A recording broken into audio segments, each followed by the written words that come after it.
Bienvenidos y bienvenidas a la clase número 12 del curso Desmontando los mitos de la teoría política occidental, un exordio frente a la muerte de la filosofía política. El día de hoy vamos a desmontar algunos mitos de la teoría de la justicia de John Rawls. Es la 12ª clase, ¿verdad? Ya ingresamos directamente en los dos autores que vamos a trabajar del siglo XX o de la segunda mitad del siglo XX, lo cual nos da una perspectiva diferente. ¿Por qué una perspectiva diferente? Porque los autores que estudiamos en la primera y en la segunda parte del curso fueron autores que fueron incorporados al canon de la teoría política occidental en el proceso de surgimiento de la teoría política occidental como una disciplina independiente de la ciencia política. Ese proceso que hemos estudiado, que se da entre 1940 y 1950, entre esas décadas, ya para 1950 está consolidado en la Academia Angloamericana, principalmente en autores conservadores como Leo Strauss. Entonces, lo que fue Aristóteles, Agustín de Hipona, Tomás de Aquino, John Locke, Jean-Jacques Rousseau, Emmanuel Kant, y Hegel fueron autores que fueron extraídos de la historia, de sus contextos, y reinterpretados en función de algo que ya nos había dicho Francis Wilson, el presidente de la Asociación Americana de Psicología, en la década de 1940, nos había dicho de que uno de los acuerdos comunes que habían en el proceso de surgimiento de la teoría política occidental era que los antiguos debían estudiar como si fueran modernos y su pensamiento fuera eterno, como si nosotros y nosotras perteneciéramos a la misma tradición. O sea, como si el ser humano de la segunda mitad del siglo XX, dentro del bloque occidental y de la zona de influencia del pensamiento occidental, fuera la máxima expresión de la civilización y la cultura que se reflejaba en el pensamiento de estos autores. Sin embargo, con John Rawls y Robert Nozick, que estudiaremos la próxima semana, encontramos dos autores que son, o se puede decir que son las últimas dos incorporaciones al canon de la teoría política occidental de la segunda mitad del siglo XX. Y se dan precisamente en la segunda mitad del siglo XX. A modo de ejemplo, John Rawls escribe este libro que se llama A Theory of Justice, o la teoría de la justicia, en 1971. Este libro va a trazar los parámetros de un socialismo liberal en los Estados Unidos. Un socialismo liberal de corte del pensamiento demócrata, que sería lo que podríamos considerar hasta cierto sentido, o entre comillas, un pensamiento más de centro en Estados Unidos. El concepto de socialismo liberal lo hemos esbozado en uno de los videos de la sección de la Escuela Básica de Filosofía Política del diario Más Allá de la Cortina, que es otra de las ramas de este proyecto, que es la Cátedra Virtual Autónoma de Filosofía Política, en un videito corto de 7 minutos, donde establecemos las diferencias o aclaramos la diferencia entre conservadurismo, socialismo liberal y neoliberalismo. En ese texto, en ese video, digo más bien, se aclara que el socialismo liberal va a aceptar al mercado como un elemento o como algo que potencia la libertad. Entonces, la sociedad capitalista y la sociedad de mercado se dan sentadas a priori. O sea, es un hecho de que tiene que existir el mercado capitalista para que los seres humanos y las seres humanas seamos libres. Pero el mercado al mismo tiempo genera injusticias. Y al generar injusticias, el Estado tiene que regular el mercado. O sea, el Estado tiene que intervenir en el mercado para generar una serie de programas que subsanen las desigualdades que genera el mismo mercado. Está esa dualidad. El mercado genera la libertad, pero al mismo tiempo genera injusticia. Por lo tanto, el Estado tiene que intervenir en el mercado para solventar las injusticias que genera el mismo mercado. Ese pensamiento va a ser estructurado básicamente para la teoría política occidental en esta obra.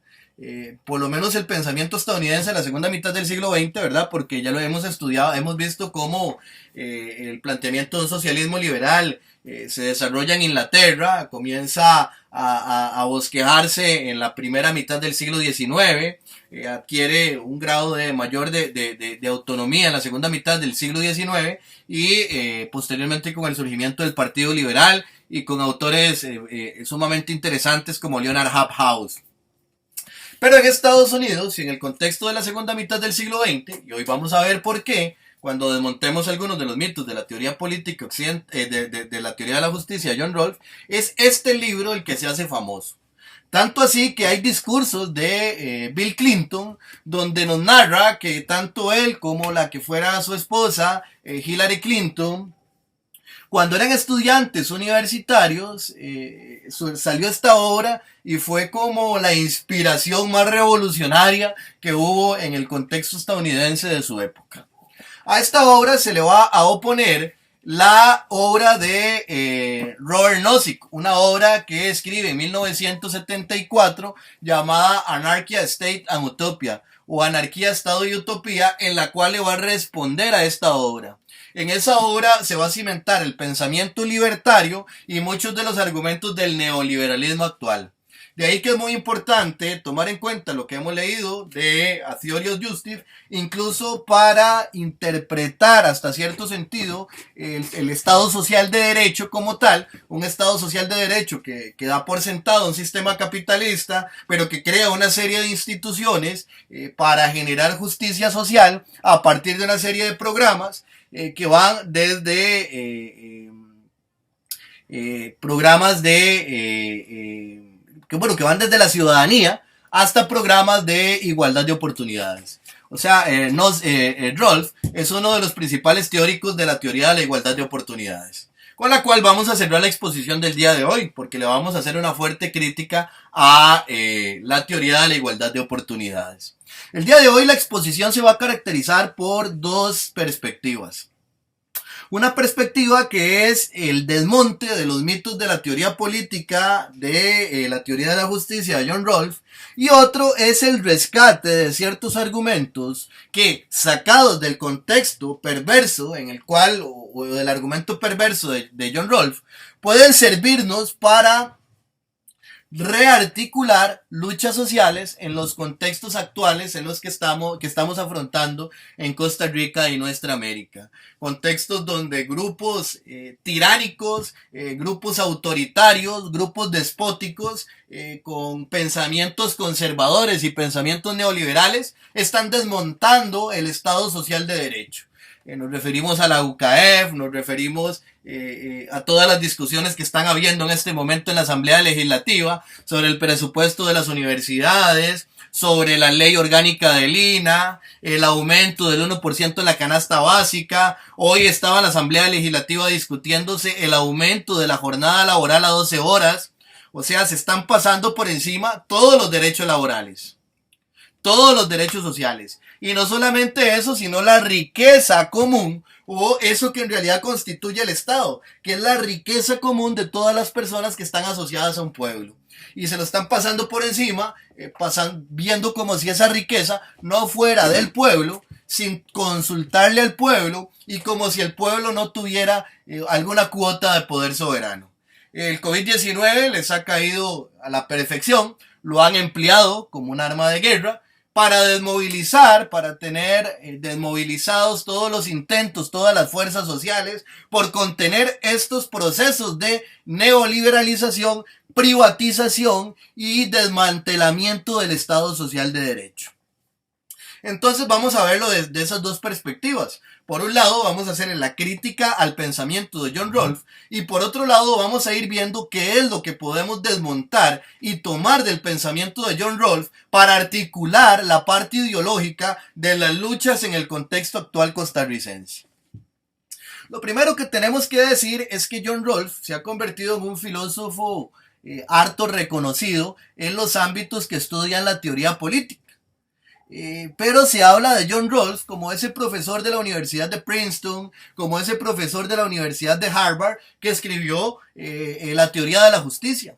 Pero no se nos dice, por ejemplo, que John Rawls nació en 1921 y murió en 2002, por lo que vivió siendo un niño la depresión de 1929 y comprendió muy adecuadamente, posteriormente, con evidencia, o sea, posteriormente comprendió lo que es la aplicación de la economía keynesiana. Por otra parte, John Rawls no solamente era un profesor académico que murió por ciertas dificultades cardíacas, sino que también era un militar condecorado que participó en la Segunda Guerra Mundial en el Frente del Pacífico, donde obtuvo posteriormente una estrella de bronce. Participó en las Filipinas en la llamada Guerra de Trincheras, donde él mismo admite que se hizo ateo. O sea, cuando hablamos de John Rawls estamos hablando de una persona que representa intereses sumamente afianzados en nociones de nacionalismo estadounidense. Entonces, cuando John Rawls escribe su teoría de la justicia en 1971, en un contexto de Guerra Fría, no es casualidad de que su estructura básica de la sociedad parta de principios que no son negociables y que le sirven a Occidente para diferenciarse identitariamente de la Unión Soviética y de otros países no alineados. La teoría política, la teoría de la justicia de John Rawls, brinda una justificación de una fundamentación metafísica del Estado-Nación. O sea, una serie de características que son necesarias para que exista racionalidad en la fundación básica de un Estado-Nación. O sea, que sin esas características un Estado-Nación no es un Estado-Nación. Pero recordemos también que después de 1950 el bloque occidental se interesa por expandir un discurso globalizante de acuerdo con el cual todos los países tienen que ser Estados-Nación. O sea, calza dentro de la misma figura política el Congo que Brasil o Estados Unidos. Todos son un Estado-nación.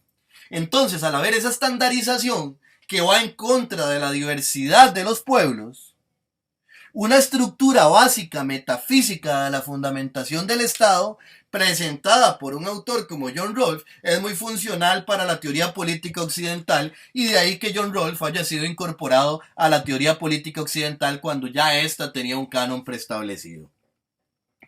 La teoría política o la teoría de la justicia de John Rawls parte de la noción de la injusticia como imparcialidad, donde la justicia es el objeto de la justicia y tiene como resultado el establecimiento o la comprensión de la estructura básica de la sociedad.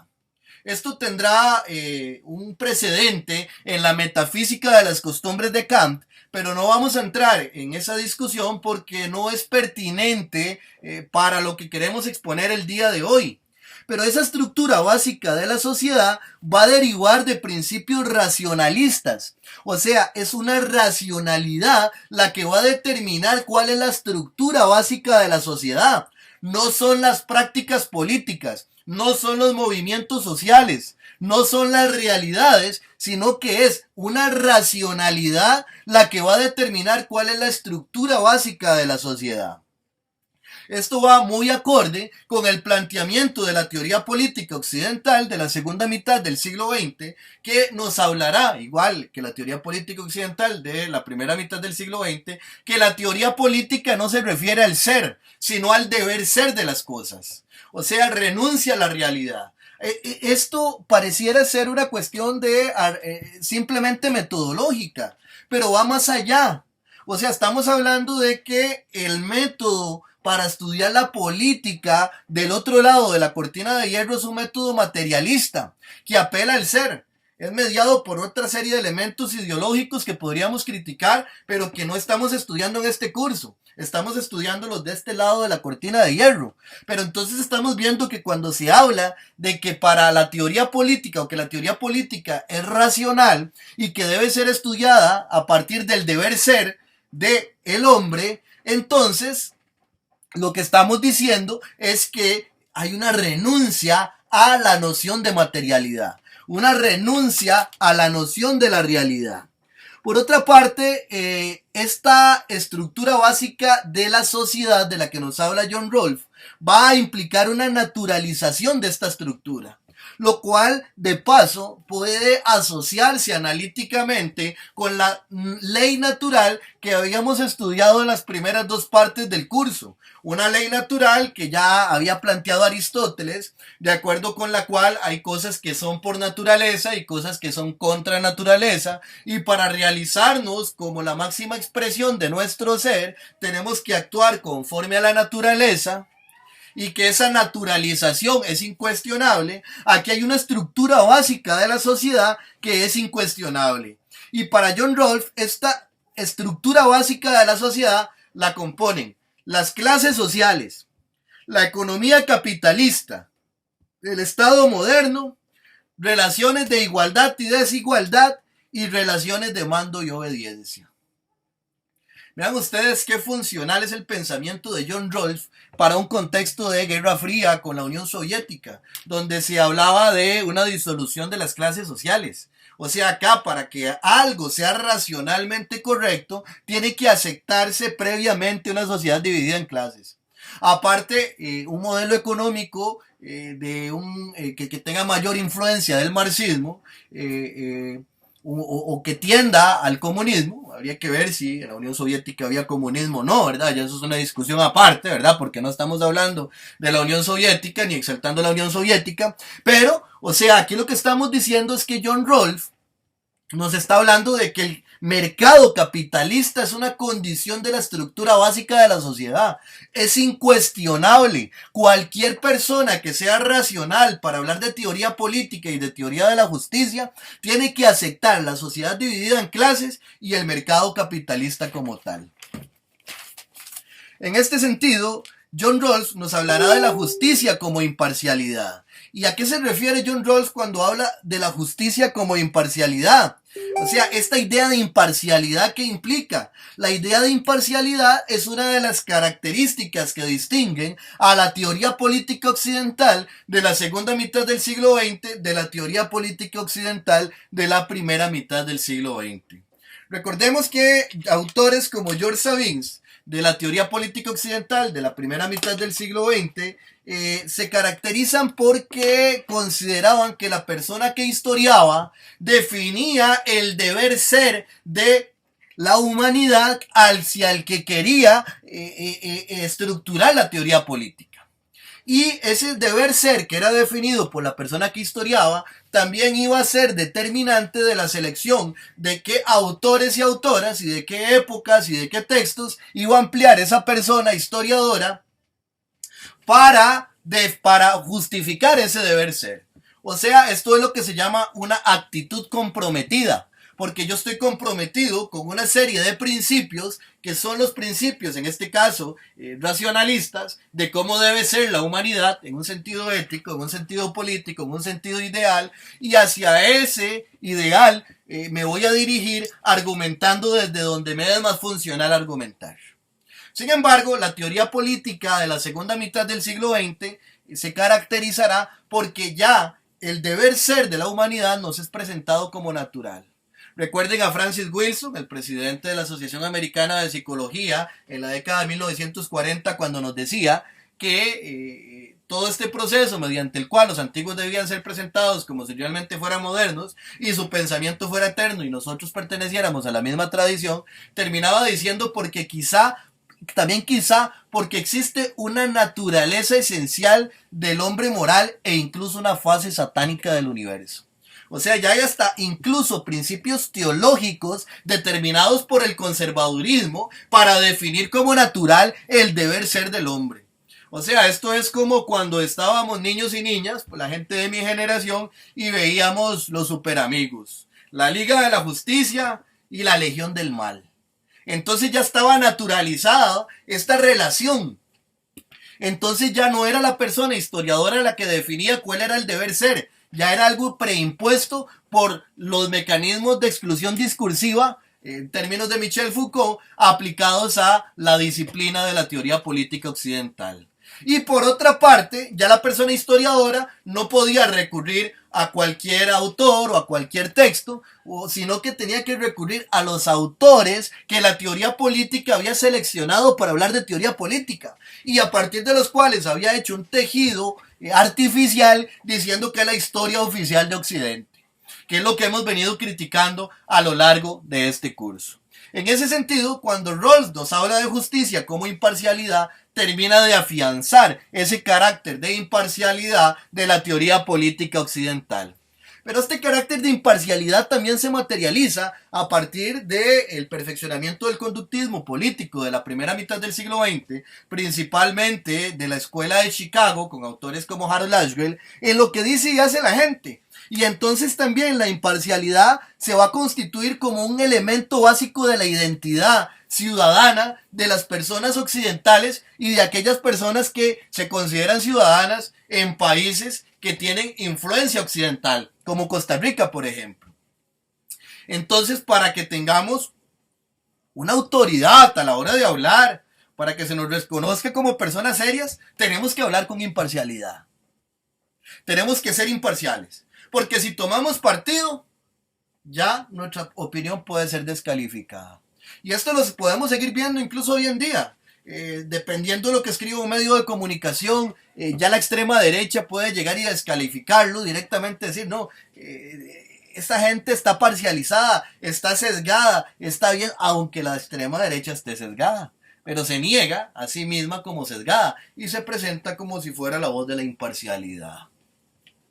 Entonces vemos que la justicia como tal se nos presenta como algo racional. Nuevamente esa noción hegeliana, ¿verdad? De que la libertad es una abstracción, que no es una materialidad, sino una abstracción. Y esto nos lleva a la conclusión de que la imparcialidad de John Rawls no es imparcialidad. Porque es una imparcialidad que parte de la asunción de una serie de elementos que, al igual que en Hegel, van a determinar nuestra identidad. Y que la van a determinar no en el estilo hegeliano, sino en el estilo kantiano. Son principios que son incuestionables, principios que son a priori, de la estructura básica de la sociedad. Una sociedad dividida en clases, con un sistema capitalista, un sistema de mercado capitalista y con una estructura de Estado que regule el mercado capitalista. Esto es lo que pretende hacer John Rawls cuando nos habla de llevar a un nivel más amplio de abstracción la teoría del contrato social tal y como fue planteada por Locke, Rousseau y Kant. Entonces vean qué interesante, este soldado, este militar intelectual, también está reafirmando el canon de la teoría política occidental. Nos está diciendo que esa es la tradición a la que hay que recurrir, la linealidad a la que hay que recurrir para estudiar el contrato social.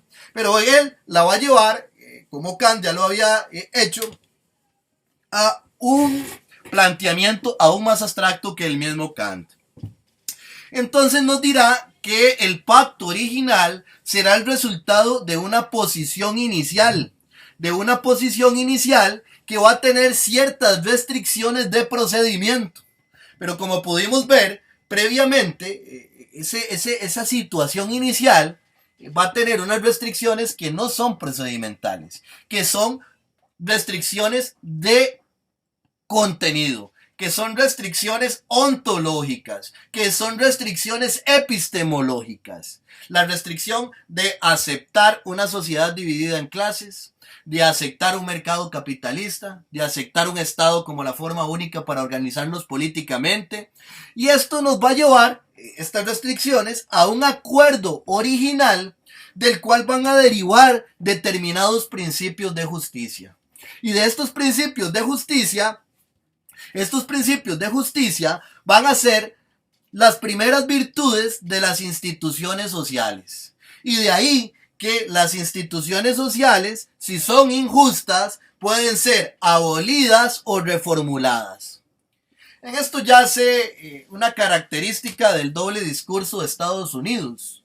Aquí lo que nos están diciendo por un lado suena muy bonito, que existen principios básicos de la justicia que derivan de un acuerdo original y que son las primeras virtudes de las instituciones. Y si las instituciones no se sujetan a estos principios, pueden ser abolidas o pueden ser reformuladas o reformadas. Pero ya estamos dándonos cuenta de que esos principios, para que sean principios y virtudes, pasaron por un filtro. pasaron por un filtro mediante el cual nos fue imposible determinar si queríamos una organización social que no fuera clasista, si queríamos una organización social basada en un modelo de economía solidaria o un modelo comunista, si queríamos una organización que no se basara en la figura del Estado-nación moderna, europea, sino una organización, por ejemplo, una organización indígena política, ya sea de África o de nuestra América o de Asia. O sea, ya de entrada hay una serie de restricciones para determinar las virtudes de la política. Entonces se habla muy bonito de que esas virtudes tienen que promover la justicia de las instituciones sociales. Pero lo que no se nos dice es cómo fueron filtradas esas virtudes. Ahora bien, hablábamos al inicio de la importancia de desmontar también algunos mitos de John Rawls, no en el sentido de la crítica a John Rawls, sino de sacarlos del contexto del pensamiento de John Rawls para articular una lucha social en la segunda década del siglo XX, en este inicio de la tercera década del siglo XXI. Entonces aquí podemos ver que hay una pregunta clave que tenemos que comenzar a hacernos como sociedad. ¿Cuáles son los principios básicos de la justicia costarricense? Esa es una mesa de diálogo que tenemos que comenzar a entablar todos los sectores sociales. Todos los sectores de los sindicatos, obreros, campesinos, etcétera, tienen que empezar a entablar mesas de diálogo donde discutamos cuáles son los principios básicos de la justicia costarricense. Porque si de esos principios van a fungir como virtudes de las instituciones y las instituciones son injustas y no cumplen con estos principios, nos da cabida para repensar la institucionalidad costarricense. Se nos ha venido diciendo simplemente que la institucionalidad no sirve y que debe ser eliminada, que debe ser privatizada, que hay una serie de privilegios en la institucionalidad costarricense. Es un discurso peligroso, es un discurso perverso, es un discurso conductual, es un discurso que ha calado en la identidad nacional de muchos sectores que actúan incluso en contra de sus propios intereses y dicen: ¡qué mierda! ¿Qué es la caja? Ojalá la privaticen. El ICE, tenía que ser el ICE. Para nada está el ICE. O sea, no se dan cuenta de lo que están diciendo. No se dan cuenta de que esas instituciones están hechas para garantizar cierto acceso a calidad de vida a las personas que habitamos este país en general. En ese sentido, si redefinimos como sociedad los principios básicos de la justicia, podemos plantear reformulaciones de nuestras instituciones que son necesarias. O sea, nuestras instituciones muchas responden a criterios clientelistas en sus prácticas. Muchas tienen procesos burocráticos que la atrofian. Hace poco, en la sección de internacionales del diario Más Allá de la Cortina, publiqué un artículo que se llama La muerte de la Universidad Latinoamericana. Y ahí se demuestra cómo el discurso de la acreditación, cómo el empleo de APA como mecanismo de tortura, porque la Asociación Americana de Psicología, ha legitimado procedimientos de tortura en Guantánamo y otras cárceles de presos políticos en otras partes del mundo, y al mismo tiempo continúa ejecutando la tortura en las personas estudiantes e incluso en las personas académicas que quieren publicar en revistas. Lo que importa en el fondo es que la persona se acostumbre a que tiene que cumplir con los requisitos. No es tanto ni la forma de citar ni la forma de poner una bibliografía, sino acostúmbrese a que tiene que cumplir con los requisitos. Y te bajan puntos si no tiene la coma.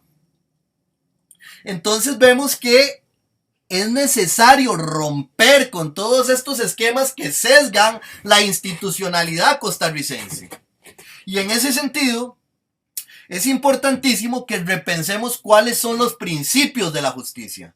Cuáles son los principios de la justicia costarricense.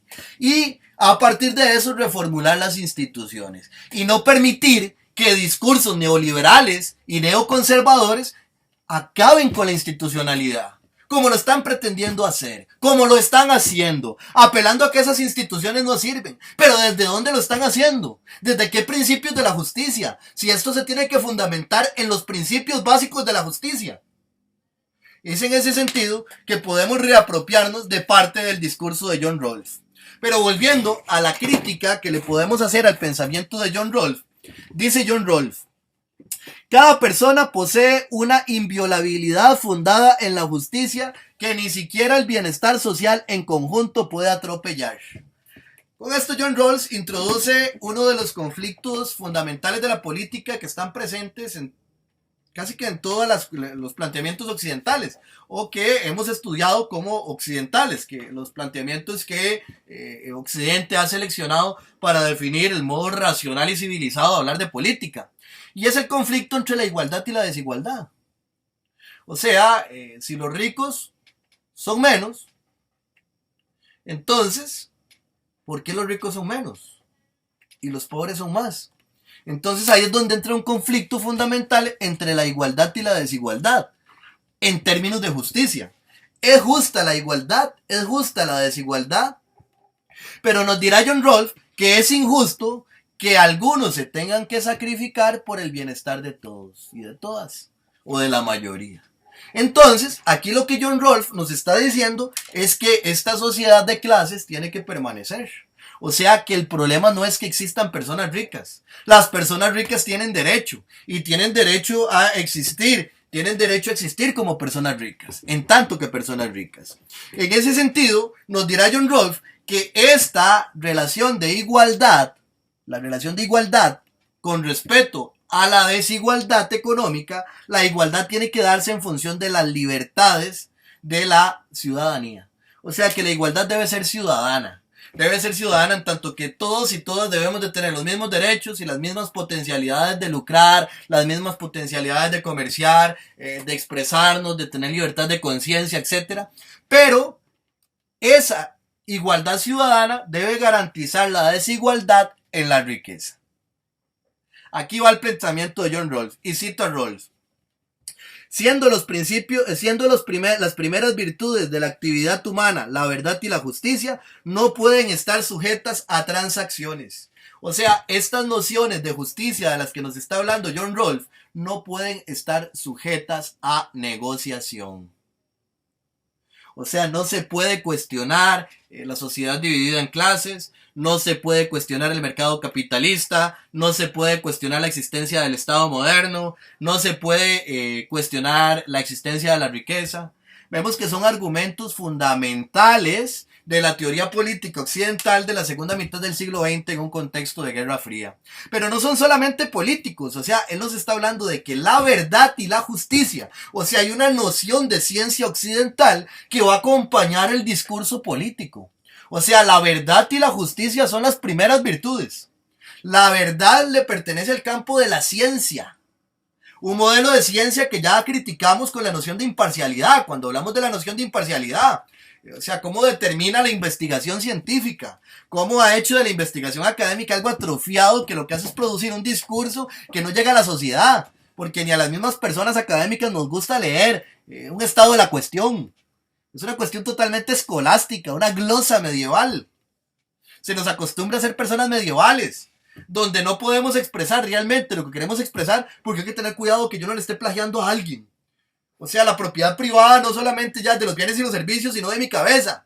Mi cabeza tiene que ver por qué ideas camina, porque esas ideas le pertenecen a alguien. O sea, vean ustedes el nivel de atrofia que hay en la verdad occidental. Y en la justicia, tal y como la estamos estudiando en John Rawls. Entonces nos dirá John Rawls que los principios de la justicia van a implicar que una sociedad sea una asociación más o menos autosuficiente y que en esta sociedad las personas reconozcan ciertas reglas de justicia como obligatorias. Y que las reconozcan como tales la mayoría de estas personas. O sea, la sociedad como tal tiene que reconocer ciertas reglas como obligatorias. Y estas reglas van a derivar de los principios básicos de la justicia. Ya vimos que los principios básicos de la justicia de John Rawls son aquellos que están regulados a partir de determinados principios capitalistas y de mercado. Pero si lo descontextualizamos, o sea, entonces podríamos visualizar qué leyes se están promoviendo en Costa Rica. ¿Y a qué principios de la justicia responden? Y volvemos a preguntarnos, ¿cuáles son los principios básicos de la justicia costarricense? Están respondiendo a los principios básicos consensuados, de aparte, resultados de un acuerdo nacional, las políticas que están legislando en la Asamblea Legislativa y en el Poder Ejecutivo. Son preguntas fundamentales que debemos irnos haciendo para ir articulando los procesos de lucha que vamos a afrontar en la tercera década del siglo XXI y no tan largo que estamos afrontando ya. Las reglas como tales, nos dirán John Rawls, que van a implicar un sistema de cooperación para promover el bien de aquellas personas que están asociadas. Pero estas reglas van a implicar una dualidad. Por un lado, van a implicar una cooperación de intereses, porque esta cooperación hace posible que todos participen de un mejor estilo de vida. O sea, es como lo que nos dirá Rousseau, por ejemplo, de que el contrato social surge porque no somos muy buenos por naturaleza, pero somos tan débiles que no podemos vivir aislados. Y entonces formamos el contrato social porque vamos a constituir una fuerza común que nos va a permitir autoconservarnos. O sea que estamos diciendo eso, de que existe una cooperación de intereses para obtener una vida mejor. Que eso va a surgir del establecimiento de los principios básicos de la justicia. Ok, aquí podemos hacerle la crítica, pero nuevamente, o sea, si los principios básicos de la justicia van a promover el establecimiento de reglas que sean acordes con los principios básicos de la justicia para que cada miembro viva mejor, ¿qué es lo que están legislando? ¿Qué son las leyes y las reformas que están proponiendo? Es para que cada uno viva mejor, para que cada una viva mejor. Estamos hablando de que están discutiendo de ampliar la jornada laboral a 12 horas, de que están aumentando un 1% la canasta básica. Entonces, ¿cuáles son los principios básicos de la justicia? Las reglas del juego político derivan de principios básicos de la justicia, que son el resultado de un consenso nacional. Y estas reglas están propiciando una mejor calidad de vida. Son tres preguntas claves que debemos hacernos para articular las luchas que se nos están viniendo encima. El otro aspecto de la dualidad que nos habla John Rawls es el conflicto de intereses, porque aquí es donde entra la distribución de los mayores beneficios producidos por la colaboración. Y aquí es donde John Rawls nos habla de una desigualdad que le es muy adecuada a la teoría política occidental, para justificar que existen ricos y pobres, personas con más poder, con menos poder, personas que tienen más capacidades, que tienen menos capacidades, etc. Esto va a determinar que el que tenga más beneficios de la producción producidos por esta colaboración va a tener que participar más en las dinámicas. Y también va a implicar una división de las ventajas sociales. De acuerdo con esta participación. ¿A qué está atacando John Rawls con esto? Está atacando los principios de la justicia social del marxismo. O sea, nos está naturalizando la desigualdad. O sea, eso es lo que podemos ir viendo del planteamiento de John Rawls. Y por otro lado, lo que podemos ir viendo de cómo, descontextualizando a John Rawls, podemos asumir parte de su teoría para argumentar o para fundamentar procesos de lucha social. La sociedad va a estar regulada por una concepción pública de la justicia para John Rawls. O sea, es una concepción pública que va a derivar de esos principios básicos de la justicia. Entonces ya le hemos hecho la crítica a la fundamentación de los principios básicos de la justicia tal y como los plantea John Rawls. Pero si lo traemos al otro aspecto que estamos tratando de argumentar, entonces esta concepción pública de la justicia en Costa Rica, ¿existe o no existe? ¿Qué es la concepción de la justicia pública? Y si esta respuesta es negativa, ¿para qué sirven los tribunales de justicia? ¿Para qué sirve el Poder Judicial? O sea, ¿cuál es la concepción pública de la justicia en Costa Rica? Si el Ejecutivo y el Legislativo no están regulando ni legislando en función de que todos tengamos y todas tengamos una mejor calidad de vida. Y las leyes y reglas que están imponiéndole al juego no derivan de principios de justicia que sean consensuados con el pueblo. Donde más bien se cercena cada día más el derecho legítimo del pueblo a la resistencia. La reforma de la ley procesal laboral es un ataque directo a las manifestaciones sociales. El empleo del COVID-19 como arma de guerra en contra de las poblaciones para impulsar políticas de privatización y de financiamiento y debilitamiento institucional. Todo esto podemos irlo visualizando desde este orden discursivo.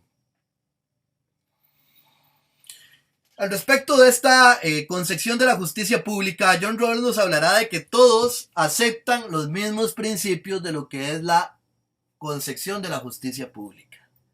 Desgraciadamente en Costa Rica hemos caído en eso. Todos y todas aceptamos los principios que nos imponen. Pero esos principios, ¿de dónde derivan? O sea, no derivan ni siquiera de una historia arraigada en el tiempo. Derivan de una historia reciente, de influencia neoliberal. De una transformación incluso en las mismas élites conservadoras costarricenses de la segunda mitad del siglo XX en las primeras 2 décadas del siglo XXI. Entonces, ¿de dónde están derivando estos principios que estamos aceptando? Y nos dirá John Rawls que esa concepción de la justicia pública va a implicar instituciones básicas que satisfagan los servicios necesarios para cumplir con la justicia. John Rawls, cuando habla de instituciones, no se refiere al aparato institucional estatal, pero tampoco lo excluye. Es parte del aparato institucional. Pero entonces aquí lo que está diciendo John Rawls es lo que decíamos del socialismo liberal. O sea, da por sentado la existencia del mercado, da por sentada la existencia de la división de clases de la sociedad, da por sentado de que el mercado propicia libertad.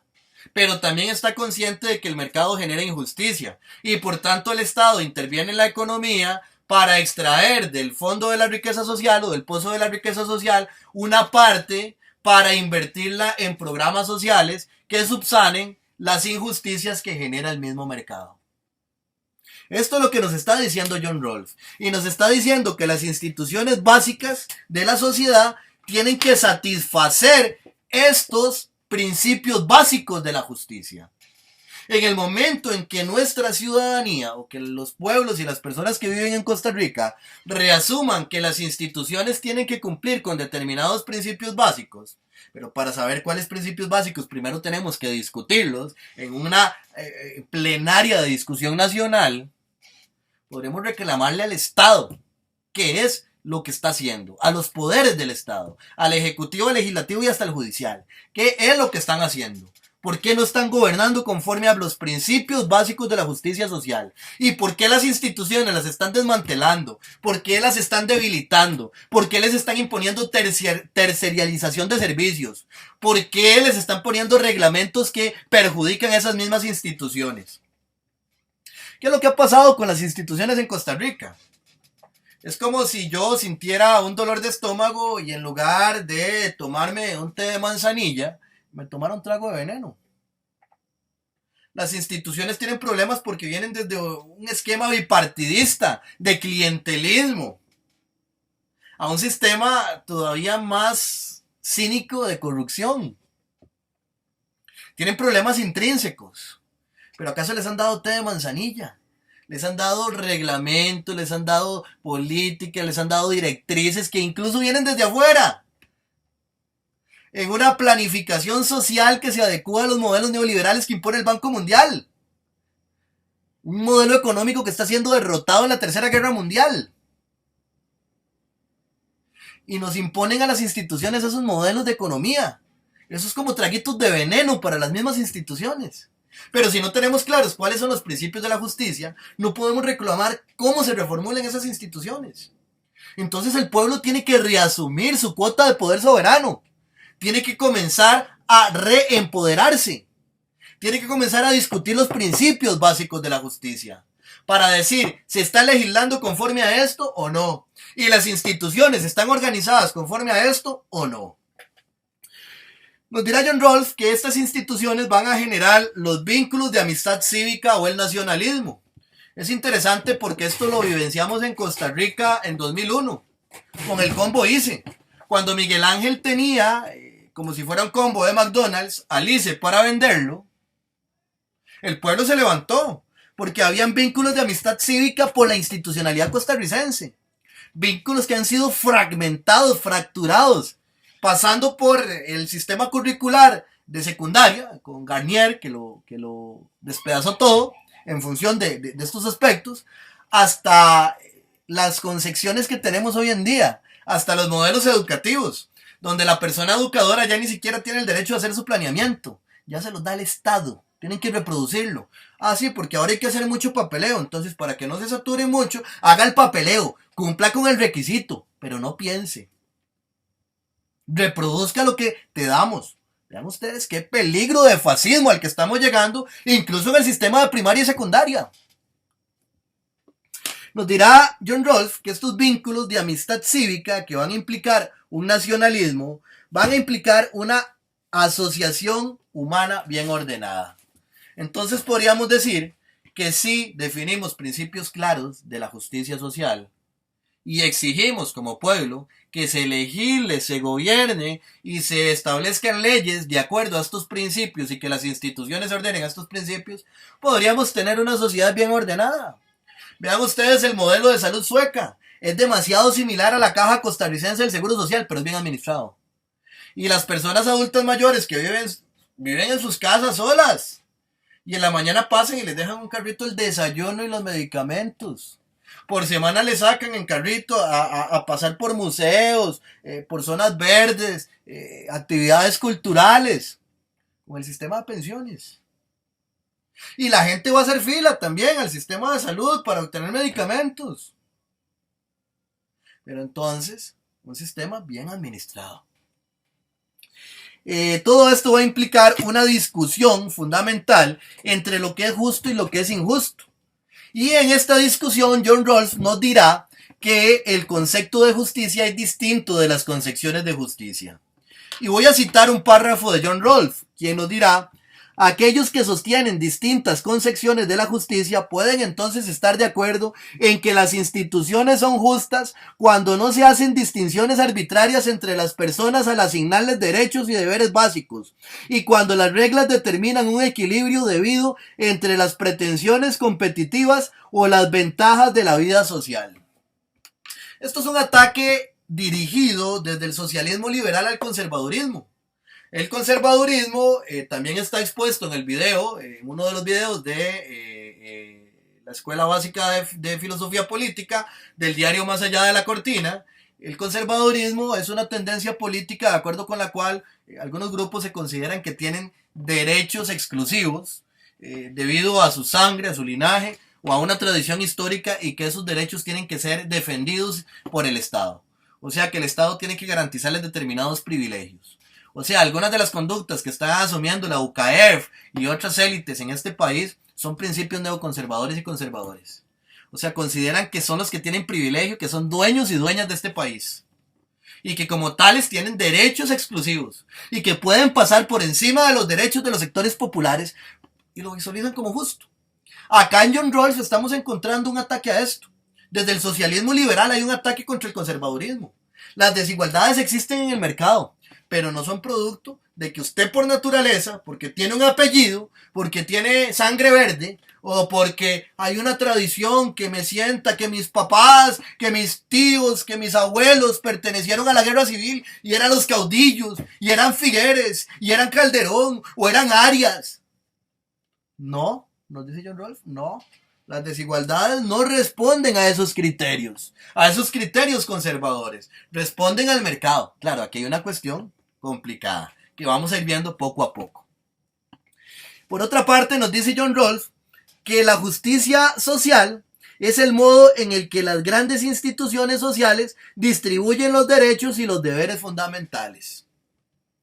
Recordemos que para John Rolfe las instituciones sociales no son las instituciones políticas del aparato político, sino que es algo más amplio, pero que no excluye las instituciones del aparato político, ¿verdad? En este sentido, lo que nos está diciendo es que la justicia debe ser distributiva también, que se deben distribuir deberes y derechos a la ciudadanía para que la libertad sea garantizada.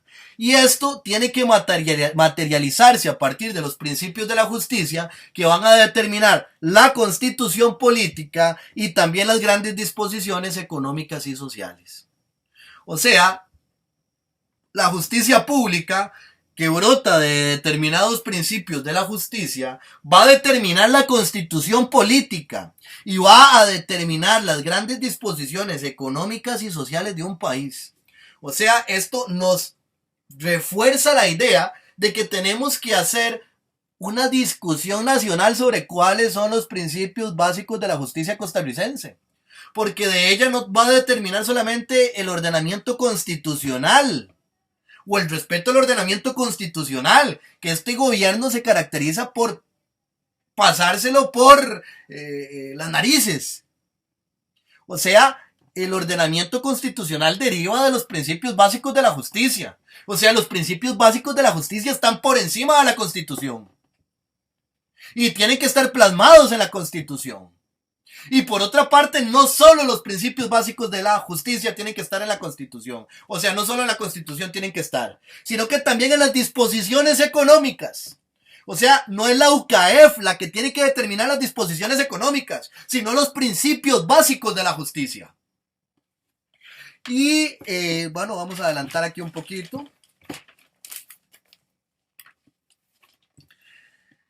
Al respecto de las desigualdades, nos dirá John Rawls que los hombres nacidos, cito, ¿verdad? Los hombres nacidos en posiciones sociales diferentes tienen diferentes expectativas de vida, determinada en parte tanto por el sistema político como por las circunstancias económicas y sociales.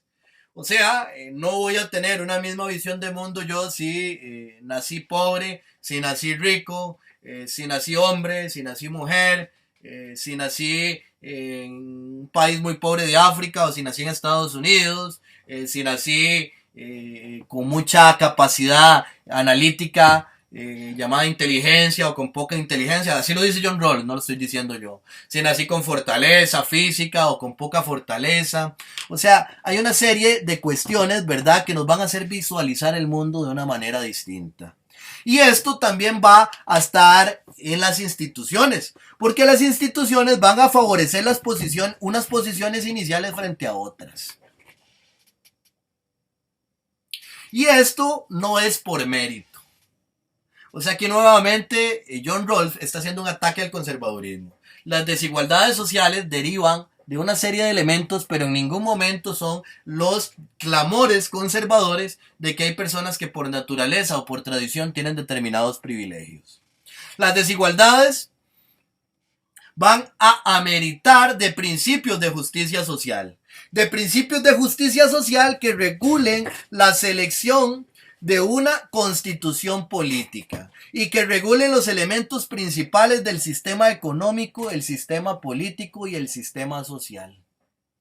O sea, los principios de la justicia manan de las desigualdades. O sea, no manan desde una desigualdad o desde una posición, manan desde las desigualdades. Es desde la desigualdad que tienen que fundamentarse en los principios básicos de la justicia para determinar una constitución, un sistema político, un sistema económico y un sistema social. Esto es fundamental para rearticular una lucha cívica en Costa Rica, una lucha popular. Entonces la justicia para Rawls, abro comillas, va a estar siempre que exista una reparación de algo considerado racionalmente como ventajoso o desventajoso. O sea, cuando hay una desventaja social, un principio de la justicia va a tener que actuar. Y ese principio va a actuar como una virtud de una institución. Y esa institución tiene que propiciar justicia social para resarcir esa desigualdad. Si las instituciones no responden a esas virtudes o principios de la justicia social que fueron diseñados para solventar estas desigualdades, entonces la institución es injusta y debe ser abolida o reformulada.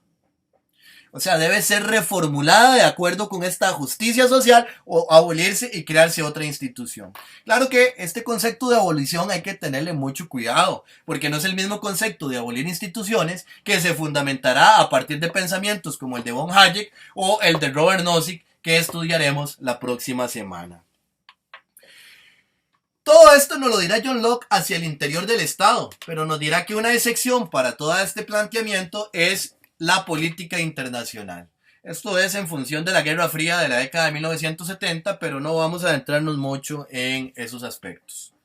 Una cita de John Rawls, otra cita nos dice que una concepción de la justicia para la estructura básica de la sociedad y que no deberá ser rechazada porque sus principios no sean satisfactorios para todas las partes. Esto es lo que buscará el argumento general de la teoría de la justicia de John Rawls.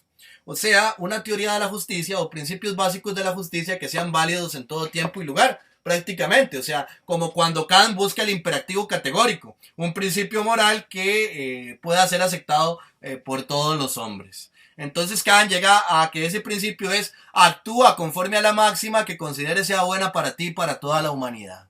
Aquí Rolf está buscando principios básicos de la justicia que sean aceptados por todas las personas racionales. El problema es que esas personas racionales, como ya lo vimos anteriormente, tienen que aceptar una sociedad dividida en clases, un mercado capitalista, un Estado, nación moderno, europeo, estadounidense, etc. Tienen que aceptar desigualdades y tienen que aceptar relaciones de mando y obediencia basadas en reglas. La justicia es un conjunto de principios relacionados entre sí para John Rawls. Y estos principios asignan derechos y deberes, definen la división correcta de las ventajas sociales, tal y como lo hemos venido viendo a lo largo de esta clase. Y aquí que el contrato social de John Rawls sea un contrato totalmente abstracto, un contrato donde se supone que estamos en una posición original que nos hace olvidarnos de qué posición tenemos realmente en la sociedad. Vean ustedes qué nivel de hipocresía. Como si yo pudiera en este momento, en una situación hipotética, desprenderme de mi posición social. Entonces yo tengo que pensarme como si yo no supiera en qué clase social voy a estar, no fuera a saber qué riqueza voy a tener, no tuviera conocimiento de cuánta inteligencia voy a gozar, de si voy a tener alguna discapacidad física, de si voy a ser hombre, mujer, de si voy a nacer de si voy a nacer en una parte pobre del país o en una parte rica del país. Yo tengo que entrar en una posición original donde no pueda visualizarme en la sociedad a partir de un velo de la ignorancia. O sea, es como la estética trascendental kantiana, donde el tiempo y el espacio son principios a priori y anteriores a la experiencia. Entonces yo tengo que ubicarme en una posición política así e imaginarme con otras personas que se han desprovisto de todas sus condiciones sin saber cuáles son las condiciones que les van a tocar en la sociedad para definir los principios básicos de la justicia. Aquí es donde entramos en conflicto con John Rawls, porque los principios básicos de la justicia no tenemos que definirlos de un modo racional que renuncie a la realidad. En Costa Rica, por ejemplo, tiene que ser el resultado de una mesa de diálogo, donde a partir de las situaciones reales y las prácticas políticas, tanto del Estado como de los pueblos, determinen cuáles son los principios básicos de la justicia. Pero para Rawls no, los principios básicos de la justicia es cuando yo solito me pongo a pensar y me imagino que me puedo desproveer de todas esas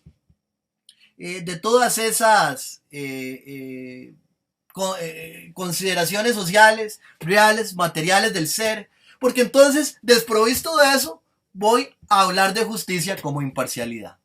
Vean qué nivel de hipocresía, ¿verdad? Entonces, de estos principios básicos que van a brotar de ese contrato, van a derivar todos los acuerdos posteriores. Y van a derivar todos los tipos de cooperación que son posibles y las formas de gobierno. Vean qué funcional esto en el contexto de la Guerra Fría, un discurso así en 1971. O sea, racionalmente, personas racionales que aceptamos el capitalismo, vamos a definir los principios básicos de la justicia. Y de esos principios básicos de la justicia se va a determinar los tipos de cooperación que podemos tener, o sea, los tipos de sociedad que podemos tener, por un lado, y por otro lado, también se va a determinar las formas en que pueden ser gobernado el Estado para que pueda ser considerado el resultado de un acuerdo racional. No obstante, si lo descontextualizamos y planteamos que debemos definir los principios básicos de la justicia en tanto que principios derivados de las prácticas políticas, podríamos decir que de estos principios básicos deben derivar todos los acuerdos posteriores y deben derivar los tipos de cooperación que podemos realizar en la sociedad. economías solidarias, otro tipo de relaciones, etc. Pero no solamente eso, sino también la forma en que nos gobiernan o la forma en que pretenden gobernarnos. Esto va a implicar para Rolf la justicia como imparcialidad. Y esto nos va a llevar a que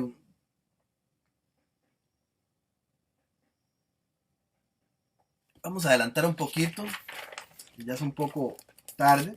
Nos va a llevar John Rolfe a decir, o va a llegar a decir a partir de esto, y aquí viene la parte de la crítica fuerte a John Rolfe, ya pudimos extraer todo lo que podíamos rescatar para la justicia social en Costa Rica, o para argumentar las luchas que tenemos que afrontar en este momento, y vamos a hablar ahora de los aspectos más criticables. Nos dirá John Rolfe que de esta posición original van a derivar dos principios que nadie negaría si fuera racional. Vean ustedes qué autoritarismo pasado por libertad. Y estos dos principios son la igualdad en la repartición de los derechos y los deberes básicos. O sea, yo tengo el derecho de libre tránsito, el derecho de libre expresión, el derecho de libre conciencia, pero no es una conciencia a veces política. Es que recordemos que John Rolfe es ateo en una sociedad sumamente puritana, religiosa. Entonces prácticamente es una libertad de conciencia y religiosa, o sea, o teológica, por decirlo así. La libertad de elegir a mis gobernantes, todo lo que la democracia liberal de la segunda mitad del siglo XX determinó como derechos naturales y derechos civiles, que hemos estudiado en las primeras clases del curso. Y estos derechos tienen que concedérsenos en condición de igualdad. O sea, como un arcano imperio, en condición de que creamos que tenemos esos derechos. Pero también, todas las personas en esa condición de posición original, donde no saben qué posición van a tener en la sociedad, van a elegir desigualdades sociales y económicas. Vean ustedes qué curioso el argumento. O sea, para yo ser racional, en una posición de ese tipo, tengo que escoger desigualdades sociales y económicas. ¿Y por qué? Cito a John Rolfe, nos dirá que algunos deban tener más, tener menos, con objeto de que otros prosperen, puede ser ventajoso, pero no es justo. Sin embargo, no hay injusticia en que unos pocos obtengan mayores beneficios con tal de que con ellos se mejore la situación de las personas menos afortunadas. Es el argumento que ya yace en la interpretación que se hace en la segunda mitad del siglo XX de la teoría política de John Locke. O sea, Locke nos decía que el principio de la propiedad era cuando yo mezclaba mi trabajo con un objeto que se encontraba en estado natural, y eso lo hacía mi propiedad. Entonces, en una primera instancia, un hombre con toda su familia, toda su hacienda, en esa visión patriarcal, podía apropiarse de la tierra que pudiera cultivar, que la tierra que pudiera trabajar. Pero en un segundo momento, si había suficiente tierra, podía apropiarse de más tierra. Porque una tierra que estaba ociosa no iba a producir lo mismo que una tierra que era trabajada. Y entonces había que alcanzar la máxima productividad. Y cuando había más productividad, la economía era mejor. Y entonces se empleaban más personas que iban a trabajar por un jornal. Es ese mismo argumento el que nos está diciendo John Rolfe. O sea, entre más riqueza haya, si los ricos no le causan injusticia a los pobres, entonces no importa, porque más bien van a propiciar que los pobres tengan mejores condiciones. Esos son los dos principios de los cuales va a derivar los principios básicos de la justicia de John Rolfe. Y hay otro principio que es un plus, que no estaba en la lectura, pero del cual les quiero hablar. Ese principio es la teoría de la igualdad de oportunidades. Con esto vamos a cerrar esta exposición que se ha extendido bastante el día de hoy, pero creo que es muy provechosa porque ya al estar con autores del siglo XX podemos ir comprendiendo el entramado ideológico real de la teoría política occidental, incluso en nuestro contexto. La teoría de la igualdad de oportunidades también va a ser acordada en la posición original. Porque como no sabemos qué posición vamos a tener en la sociedad, ¿qué pasa si yo soy muy inteligente y tengo muchas habilidades, por ejemplo comerciales, pero nazco en la pobreza? Y entonces no voy a tener los medios suficientes para potenciar mis habilidades y salir de la pobreza. Entonces, la teoría de la igualdad de oportunidades va a implicar que el Estado intervenga en la economía para generar una serie de reformas sociales que me brinden las herramientas para yo poder salir de la pobreza. O sea, lo que nos están diciendo acá es que la riqueza no es culpable de la pobreza. La pobreza es culpable de la pobreza. Porque quien vive en la pobreza o no tiene las habilidades para salir de la pobreza o no quiere aprovechar los mecanismos que el Estado le brinda para salir de la pobreza. Entonces, los ricos no son culpables de que haya pobreza. Es la misma gente pobre la que no aprovecha las oportunidades. Porque todos y todas tenemos las oportunidades. Y entonces, los ricos se lavan las manos porque ellos más bien potencian el trabajo para los pobres. Entonces, más bien, van directo al cielo. Pasan por el camello, como un camello, por el huillo de una aguja y van al cielo. Porque son santos, más bien propician trabajo. Tenemos que estar agradecidos con la UCAEF porque propicia trabajo. Tenemos que estar agradecidos con las políticas que nos han traído todas las zonas francas porque nos traen trabajo. Si somos pobres, es porque queremos.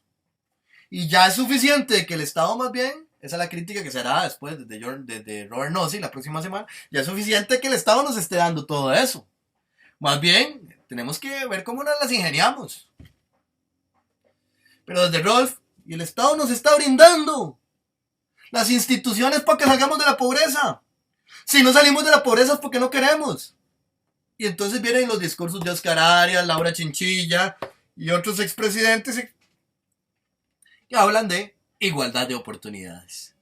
Y colorín colorado se han dado cuenta del origen de la teoría de la igualdad de oportunidades y el cuento de John Rolfe se ha acabado. Vamos a abrir un espacio para el diálogo, para conversar sobre todo esto que concierne a la teoría de la justicia de John Rolfe y al desmontaje que hemos hecho hoy de su teoría política o de su teoría de la justicia. ¿Quién desea comenzar a asumir la palabra? Buenas noches.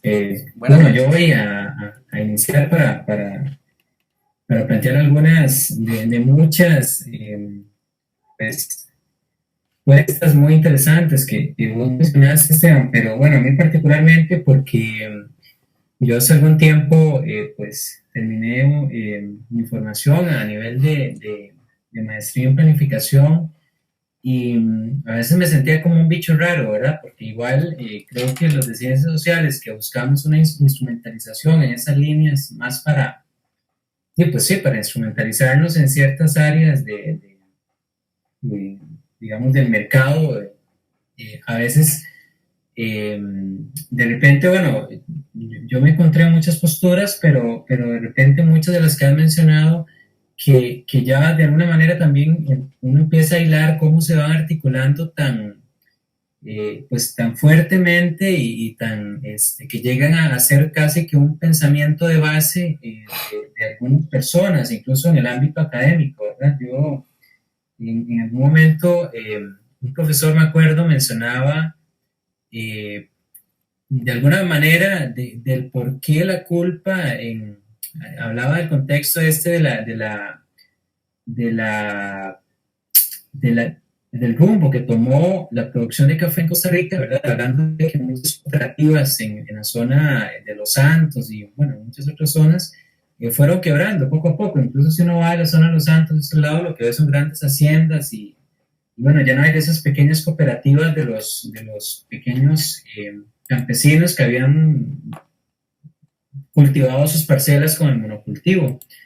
Pero bueno, ellos fueron quebrando y demás, y en su momento el profesor decía que ellos no se adaptaron al cambio, ¿verdad? Un poco hablando de ese tema siempre que está muy intrínseco en la planificación, sobre todo estratégica, de la ventaja competitiva con algunos autores, sobre todo estadounidenses.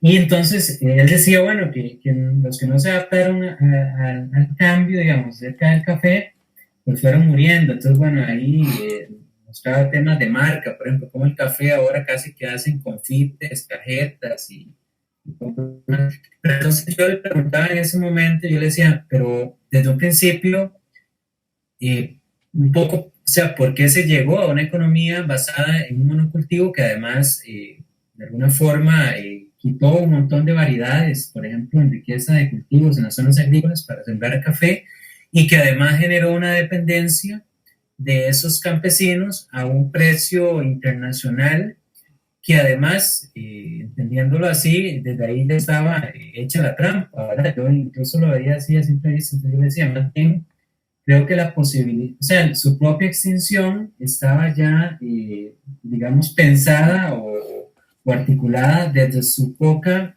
o nula posibilidad de determinar el rumbo futuro de la economía local, en este campo, en esa zona, por ejemplo, Los Santos.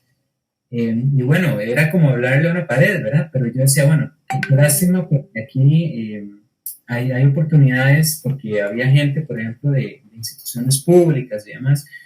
Pero bueno, eso me siguió calando muy fuerte. Ahorita que vos mencionás, por ejemplo, cómo el problema de base ya ha sido que en ese momento, en la segunda mitad del siglo XX, ya las teorías ni siquiera cuestionan el tema del ser porque ya está totalmente naturalizado el deber ser.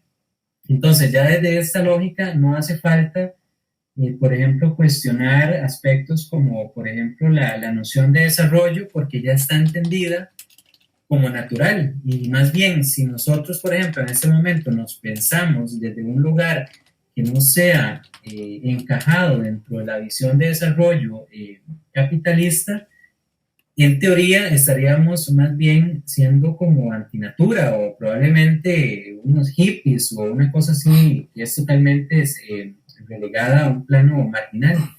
Pero entonces, a mí me hizo mucho sentido ese tema de cómo ya hay una naturalización, un poco lo que hace también de la naturalización incluso del poder soberano, que ya no lo entendemos como en nosotros, en temas de sociedad o de Estado, sino en las leyes.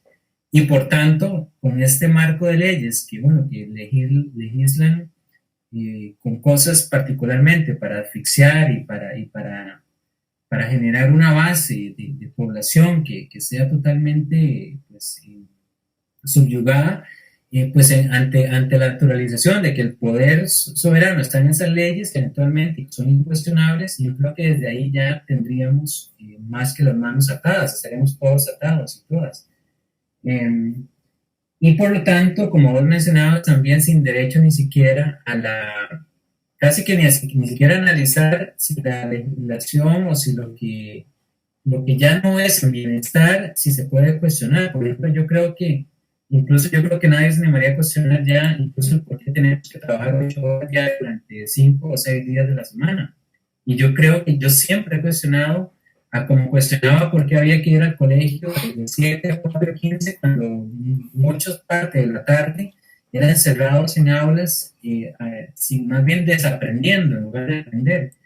Yo creo que lamentablemente ahora ya ni siquiera estamos cuestionando el por qué todos y todos tenemos que trabajar por nada, cuando en realidad la producción necesariamente no depende del tiempo, sino de la posibilidad de ser. Y ahora más bien estamos tratando de coincidir en que si son 12 horas o 8 horas. O sea, casi como retornando a ese momento inicial de la revolución industrial. Seguro ahorita vamos a negociar las jornadas de 18 horas o algo así.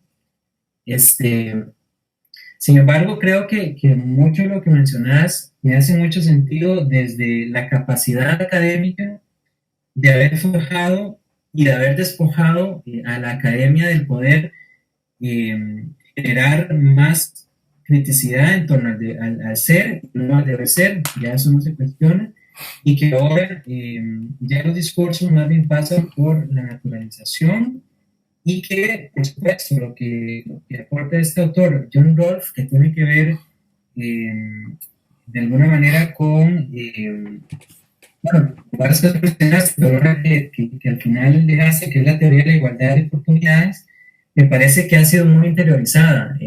Incluso a veces es difícil de bancar porque realmente a veces vemos al Estado como ese Estado que sí genera, y yo lo veo mucho a través del Instituto Mixto de Ayuda Social, de cómo trata de paliar toda la miseria que deja, la usura y digamos, toda la línea de trabajo capitalista, por ejemplo, en ciertas zonas del país, y que más bien, usualmente, la noción de la intervención en esa línea es precisamente a generar ciertos colchones, incluso a nivel de subsidios, para que no se visibilice tanto esa miseria y en ningún momento se cuestiona de base los que están generando esa miseria. Y más bien el Estado trata de, con ese discurso de la igualdad de oportunidades, llevar a un sujeto o a una persona en pobreza a supuestamente otra condición. Y hay que decir aquí, lamentablemente, de muchas teorías que son totalmente individualistas. Por ejemplo, que te hablan desde el lugar de que vos sos pobre porque tenés, ¿verdad?, una conciencia de pobre, o sea, o cosas así, que yo creo que es muchísimo, es como una epidemia, ¿verdad?, o una pandemia más bien. Pero bueno, sin duda muchísimas luces que yo creo que más bien es de seguir analizando porque están muy en boga, y sobre todo este último autor que vos mencionas hoy, el tema de John Rolfe. Es muy interesante lo que nos menciona Fran. De hecho, va a quedar más claro la próxima semana. Porque si bien John Rawls, por ejemplo, está hablando de un Estado que interviene en la economía para generar programas o de igualdad de oportunidades y ciertos efectos sociales para potenciar que las personas puedan salir de la pobreza, la próxima semana cuando estudiemos a Robert Nozick nos daremos cuenta de cuál es el discurso, el orden del discurso del que están partiendo en este momento la UCAEF, Carlos Alvarado, Otto Guevara, Telmo Vargas, todas estas figuras características del teatrillo político costarricense. Entonces, en ese sentido, por ejemplo, estas políticas, digamos, Frank es planificador, las conoce mejor que yo, ¿verdad? Por ejemplo, el concepto de pymes. El concepto de pymes no es algo exclusivo de Costa Rica, es algo que usted lo encuentra en Bolivia. Que en este momento, por ejemplo, en Bolivia, hemos estado conversando con gente de Bolivia que nos dice que están tratando de reacomodar ese discurso ahora con el quiebre discursivo que se dio con la salida de Evo Morales. O sea, readecuar ese discurso que está tan calado en nuestras sociedades. Y entonces las pymes son pequeñas y medianas empresas. Pequeñas y medianas empresas que están pulseándola para crecer. ¿Y cuál es el objetivo de crecer? Llegar a ser una gran empresa. Pero ¿pueden realmente llegar a ser una gran empresa? Y ahí el dilema. Pero ese mismo discurso que lo vemos en ese plano micro, lo vemos en el plano macro. Como bien lo decía Fran, que es un discurso de desarrollo. Un discurso de desarrollo es algo que se nos impone desde afuera. Entonces se nos dice que somos países en vías de desarrollo y que debemos de cumplir determinados requisitos para llegar a ser desarrollados. Pero ¿qué es ser desarrollados? ¿Y quién define qué es ser desarrollado? Y entonces vienen políticas del Banco Mundial, del Fondo Monetario Internacional, políticas internacionales dictadas por Estados Unidos, y hay que aceptar esas políticas porque con esas políticas estamos en vías de desarrollo. Estamos en camino al desarrollo. Y Costa Rica, que tiene una identidad clasista, incluso en Centroamérica, tenemos que aceptar eso porque somos superiores al resto de Centroamérica. Vean ustedes lo complicado de todo esto. Y en este sentido, podemos ver que esa imposición se materializa en nuestras comunidades. ¿Qué pasa, por ejemplo, en Sarchí? Hay un autor de apellido Robertson que habla de la localización. Cómo lo local se convierte en un souvenir prácticamente para lo global. Y eso es lo que pasa en Sarchí. O sea, allá en Sarchí no hay artesanía, hay modelos. Y la gente se le pide que reproduzcan esos modelos porque son los que son globales y se venden en el mercado mundial como la artesanía costarricense. Entonces, eso es lo que pasa. Todo esto lo vamos a estudiar más a fondo con la lectura de la próxima semana. Porque van a ver ustedes, o sea, el nivel cínico de argumentar desde el pensamiento libertario de la derecha. Es sumamente atroz, o sea, es vomitivo, por así decirlo. Entonces, lo que estamos vivenciando en este momento y que podemos rescatar desde Rolf es una profunda reflexión sobre nuestras instituciones, y no solo las del aparato político, sino nuestras instituciones culturales. Pero ¿cómo podemos reflexionar esto? Solamente a partir de un diálogo nacional sobre cuáles son los principios básicos de la justicia costarricense. Adelante, Juan. De ahí, ¿me escuchas? Sí, ahora sí, Juan. Ok, pero ya. Voy a poner ahí un par de cosas, ¿verdad? Que estaba reflexionando mientras te escuchaba hablar. Primero, para ir un poco en orden con el discurso, ¿verdad? Y aprovechando lo que decía Frank, es este asunto, ¿verdad? De la academia. O sea, cuando yo estoy como profesor, hay un asunto ahí dándole durísimo, ¿verdad? Al emprendedurismo. Entonces, desde la escuela de orientación, ¿verdad? Y se le vendía a los chiquillos que hay que emprender, ¿verdad? Y que había que motivar a los chicos de colegio a que emprendieran, ¿verdad? Que rompieran y partieran con nuevas ideas para el mercado, ¿verdad? Ahí ni siquiera se hablaba de pymes, ¿verdad? Ni siquiera de pequeña empresa, sino de emprender. Y yo decía, qué curioso, ¿verdad? Este emprendimiento es como que a mí se me ocurra que voy a hacerme un refresco, ¿verdad? Que va a ser más sabroso que la Coca-Cola, más refrescante que la cerveza, y lo voy a vender. Y yo recuerdo, ¿verdad? Que hace muchos años estuve ahí por esta parte de Manzanillo, ¿verdad? En este lado de Limón. Y ahí tenían una cerveza deliciosa, ¿verdad? Que era con una frutilla que mezclaban, muy buena. Pero eso ahí se conseguía. Porque comenzamos que la capacidad de producción que tenía esa persona era para el pueblo, nada más, ¿verdad? Uh-huh. Y segundo, la gente de los bares del pueblo te la ofrecía. Entonces, no sé si habrá mantenido la idea o no, pero para que ese señor funcionara con esa cerveza dependía de la promoción que le hacían los del restaurante, ¿verdad? Entonces, digamos que era un esfuerzo conjunto que yo creo que no se da en todas las comunidades, ¿verdad? Entonces, este discurso del emprendedurismo yo todavía lo escucho por ahí a veces en algunos resabios, pero es peligrosísimo, ¿verdad? Para un muchacho que está creciendo, puede tirarse a frustrarse en cualquier momento y creerse este cuento de que mejor trabajo 12 horas, que es mejor tener cualquier cosa que no tener nada, porque esta idea de emprender no funciona.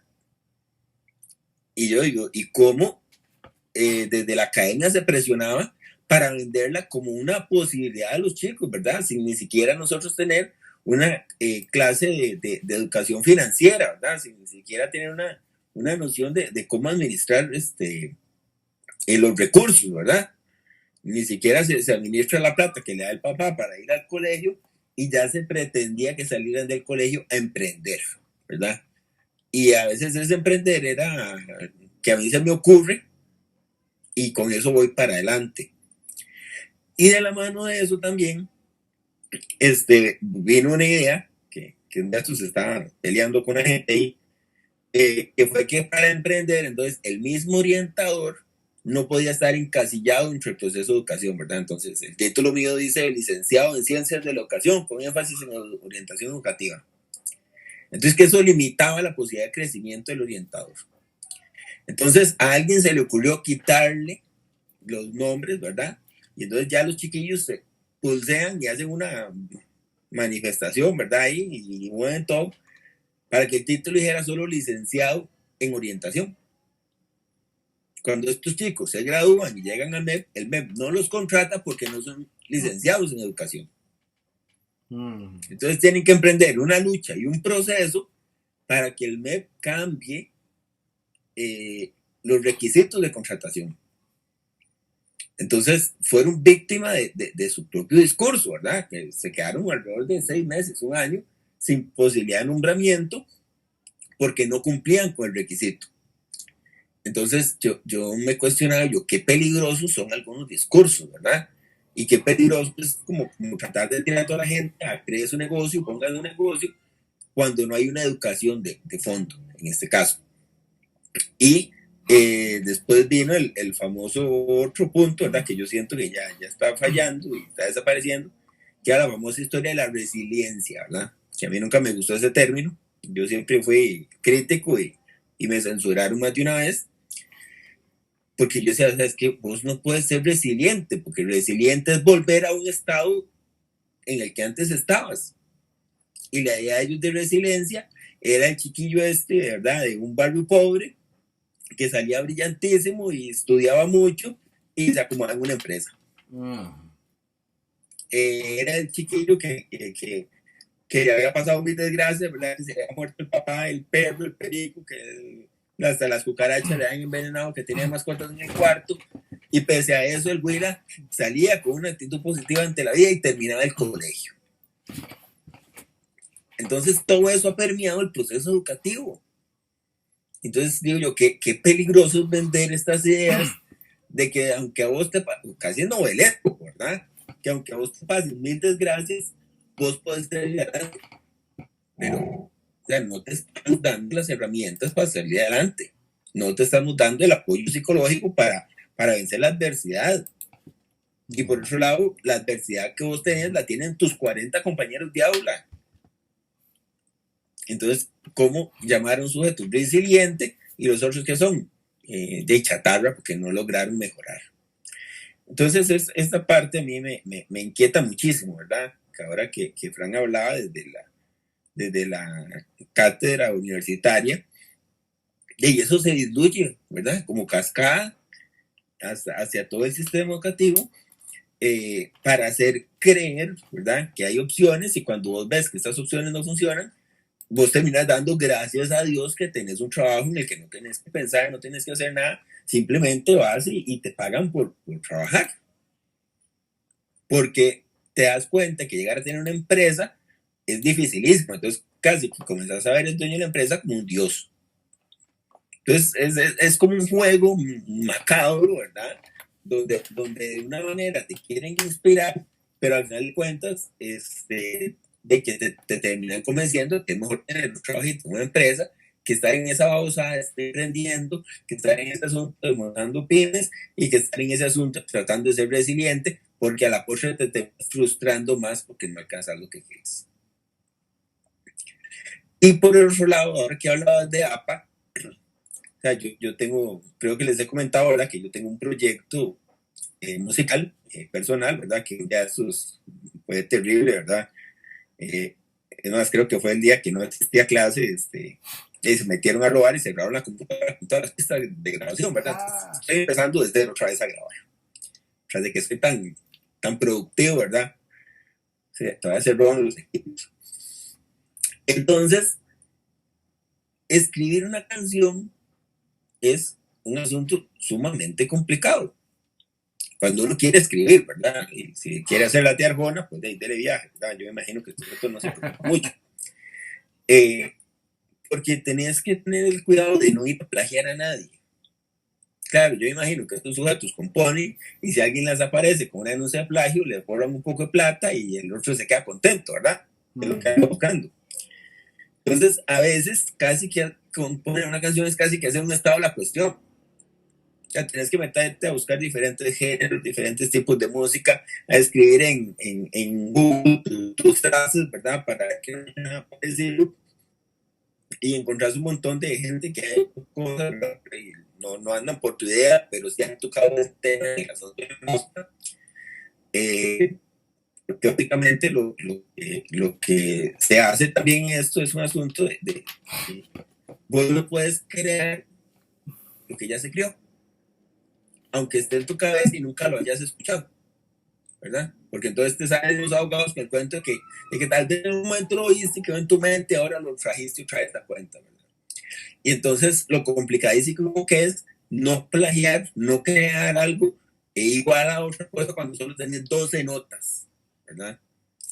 Y ahí puede entrar en otro asunto, ¿verdad? Y tenés que componer en 440 hercios, creo que es, me parece, ¿eh? cuando la nota natural del universo es 432. Pero a Hitler se le ocurrió que había que componer en 440, hicieron unos escritos y mundialmente todo el mundo tiene que componer en 440. Y si usted compone en 432, inclusive te pueden denunciar. Entonces, como hasta el mundo de la música tiene unas limitantes y unos parámetros que lo llevan a uno a componer en un estado que no es natural. O sea, cuando uno escucha una guitarra afinada en 432, se escucha diferente. O sea, usted la siente como que la siente muy suya, ¿verdad? Porque inclusive las ondas del universo y cuando una piedra golpea el agua y todo ese montón de cosas, genera ondas a 432. Pero ahí, por un asunto que después, por supuesto, si tenemos chance, podemos debatir un poco de eso, un asunto de control social, ¿verdad? Se define que hay que poner en 440. Entonces, es como una suerte de desgracia, ¿verdad? Porque entonces te das cuenta que estás como en un Truman Show, ¿verdad? Que todo el mundo ha sido orquestado para que estés donde estás y que no te muevas porque sentís que es lo mejor que te puede pasar en este mundo, ¿verdad? Y cuando usted llega con estas varas de estas cátedras y empieza a incomodar lo que uno ya es incómodo, entonces de ahí te comienzan a ver como un bicho raro, ¿verdad? Entonces la cuestión es, pero ¿por qué vos atendés una clase que es virtual donde no te van a dar un título?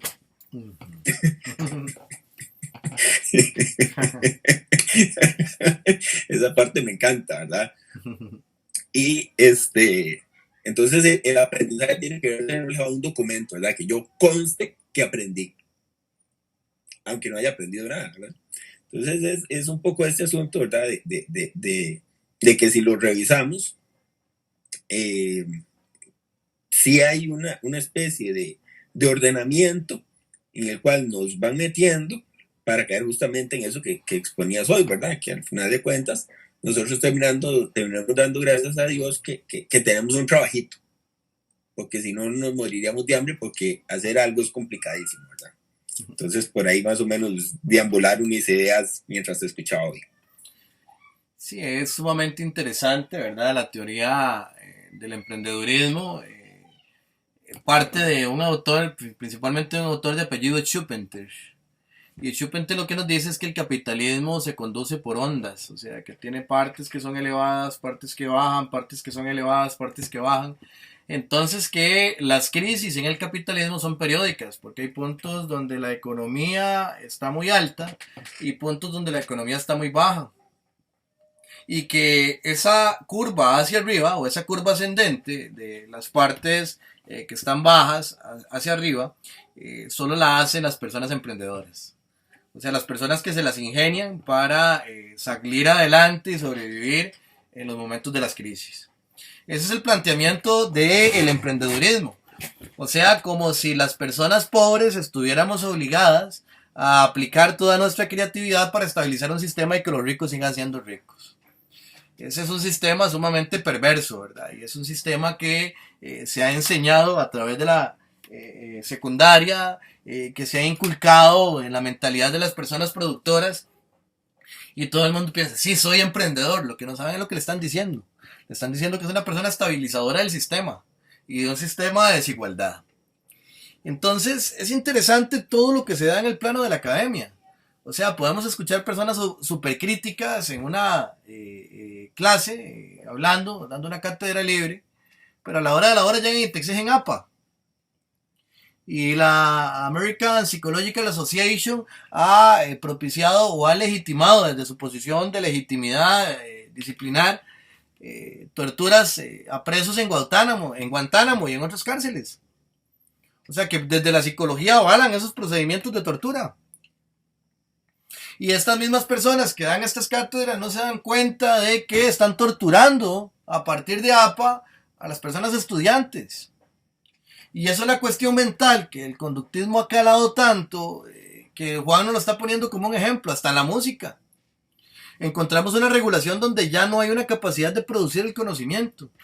Cuando ustedes leyeron a Kant, cuando ustedes leyeron a Hegel, cuando ustedes leyeron a Locke, cuando ustedes leyeron a Rousseau, estaban citando con el apellido del autor, entre paréntesis el año, la cita y el número de página a cualquier persona que estaban refiriéndose.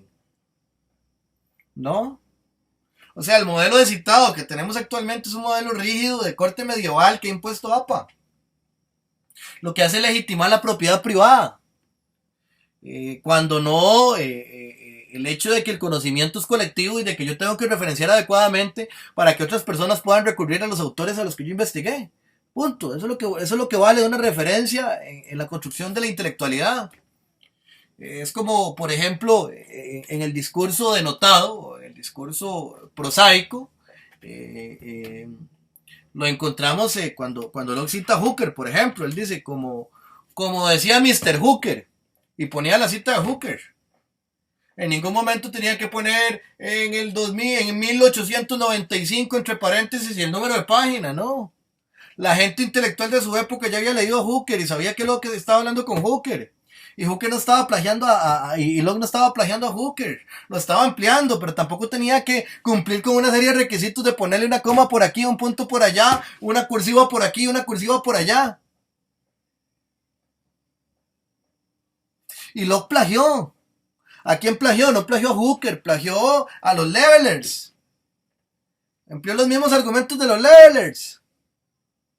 Pero lo hizo porque respondía a un pensamiento de una época. No era plagio. Era una construcción colectiva y reapropiación del conocimiento. Si nos vamos al hecho, el lenguaje es limitado. Tiene una cantidad de palabras limitada. O sea, en realidad no nos plagiamos.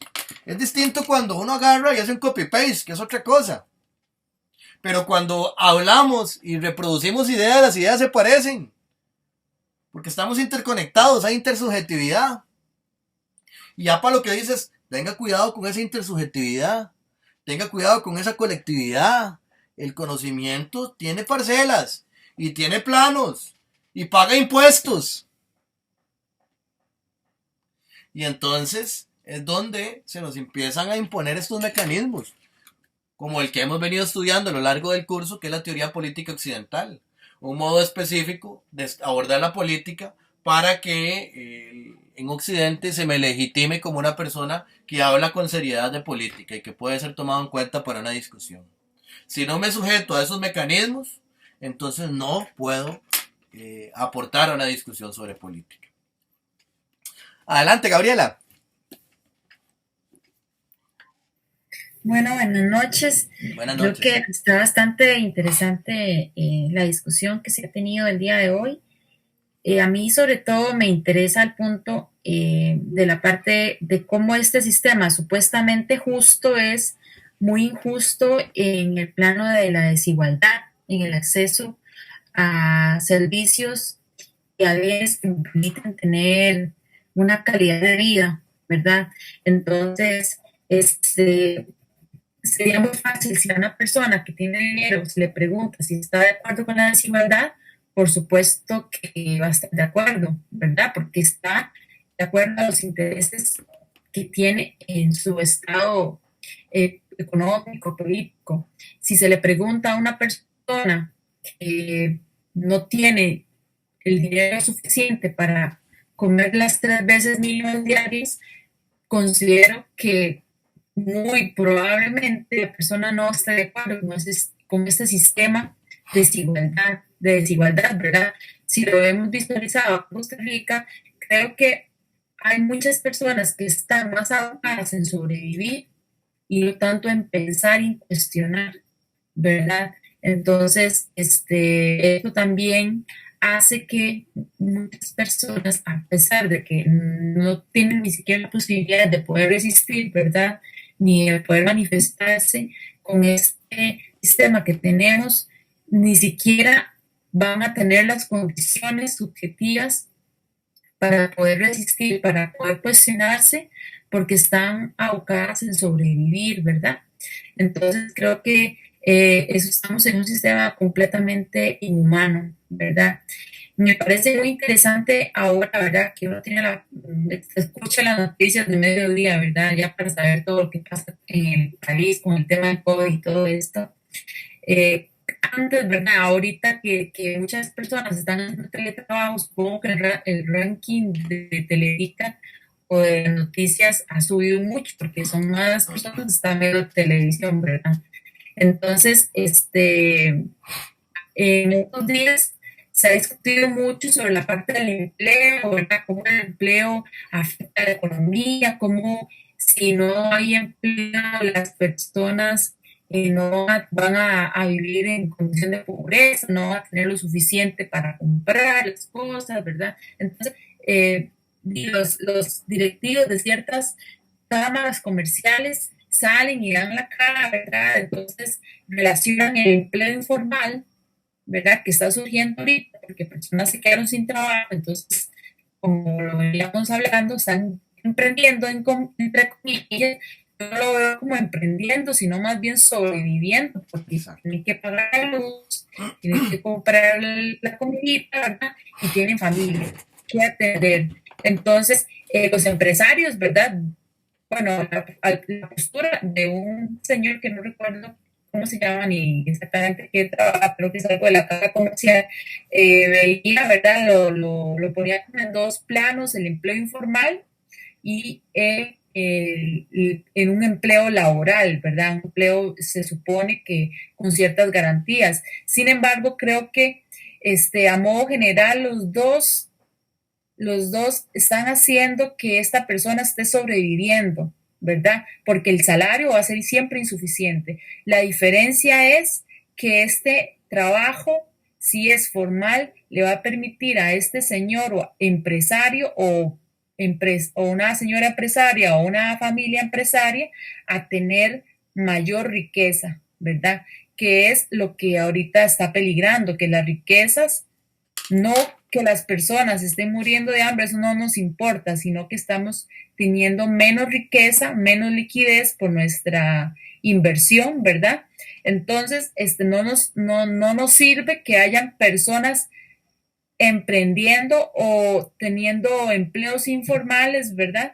Porque esto me quita a mí mi liquidez, ¿verdad? Entonces, cuando definitivamente son personas que están sobreviviendo, ¿verdad? Están vendiendo artículos, están revendiendo y están yendo a las casas acá, bueno, como antes no estaba mucho en la casa, pero constantemente pasan verdureros a vender, que pasan a vender los huevos, que pasan a vender cosas, recogiendo de todo, ¿verdad? Aquí en la parte de San José, que hay mucha densidad poblacional, entonces personas desde otros cantones vienen hasta San José o a la gran área metropolitana a vender ciertas cosas, ¿verdad?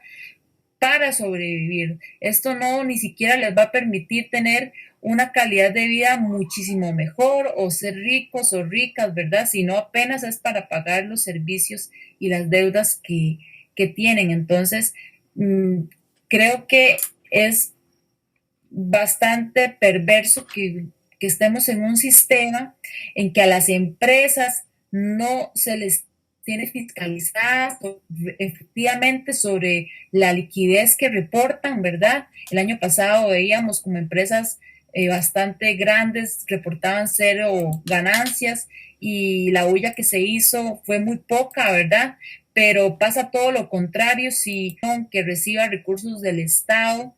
Está la Contraloría General de la República pendiente de todo lo que haga esa organización para que esos recursos que se supone que son fondos públicos se ajusten a lo que la normativa legal les permite gastar, ¿verdad? Porque se supone que son recursos redistribuidos mediante la renta o mediante X impuestos, ¿verdad? No sé, tienen esa costa, ¿verdad? Claramente de una explotación, ¿verdad? Porque este dinero que no están reportando o si lo reportaran de muchas personas que trabajan, ¿verdad?